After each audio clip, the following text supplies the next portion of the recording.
Fresco e vario, i surgelati di prima qualità vi augurano buone feste. Ben ritrovati al meteo. Ancora maltempo sulle nostre regioni, con pioggia e anche con locali nevicate. Vediamo il dettaglio.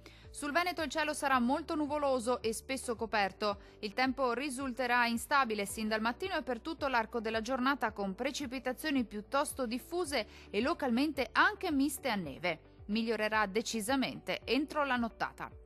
Temperature fredde in ulteriore calo, con minime tra -2 e 2 gradi. Massime comprese invece tra 1 e 3 gradi. Diamo ora uno sguardo al Friuli Venezia Giulia.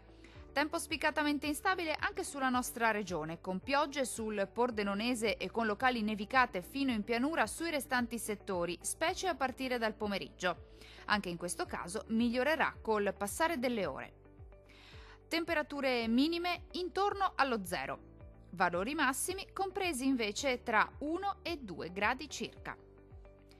Vediamo infine che tempo farà sul Trentino Alto Adige. La situazione sarà completamente differente sulla nostra regione. La grafica infatti ci mostra che sarà una giornata asciutta e stabile, con ampio soleggiamento su tutti i settori e con il cielo che si presenterà sereno o al massimo poco nuvoloso.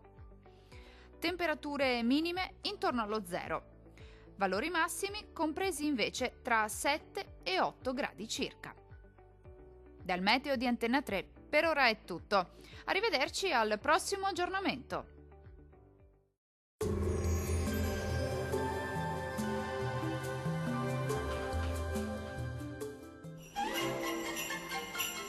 Fresco e vario, i surgelati di prima qualità vi augurano buone feste.